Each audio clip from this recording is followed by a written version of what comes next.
Assalamualaikum, annyeonghaseyo Robun. Perkenalkan, nama saya Safaya Filia.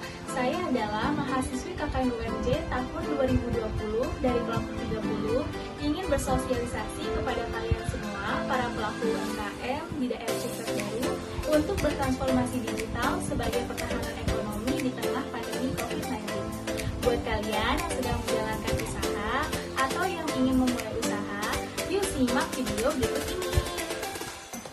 Saat ini tidak hanya krisis kesehatan saja yang berdampak karena adanya penyebaran virus COVID-19, namun semua bidang pun berdampak.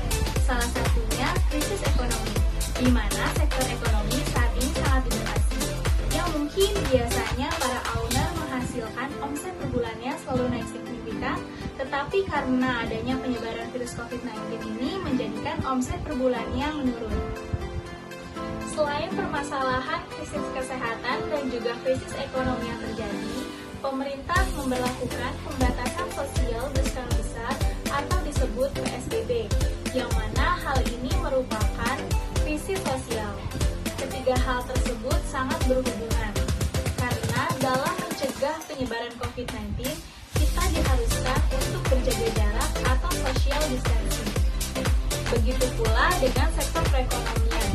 Karena disarankan agar tidak berkumpul, maka sektor perekonomian saat ini sangat bergantung.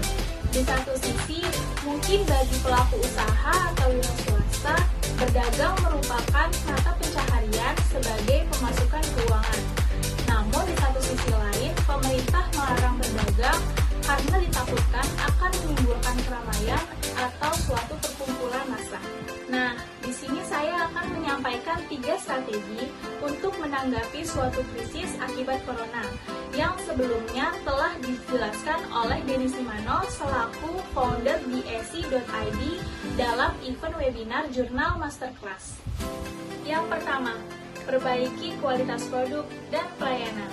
Seringkali para pelaku usaha tidak menyadari bahwa adanya perbedaan antara perbaikan produk dan pengembangan penawaran.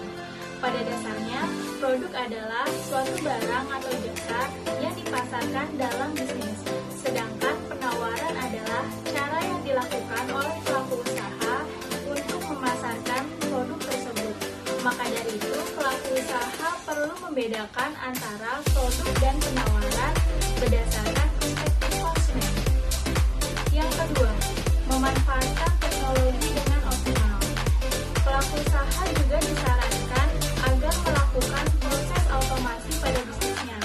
Misalnya dalam pemasaran, pelaku usaha bisa memanfaatkan teknologi digital marketing secara optimal dengan menggunakan sosial media. Dari sisi penjualan, UKM juga bisa memanfaatkan jasa online dan delivery. 3. Persiapkan bisnis untuk lebih berkembang. Di sini pelaku usaha juga perlu memanfaatkan dan meningkatkan keahlian yang dimiliki demi perkembangan bisnis ke depannya. Misalnya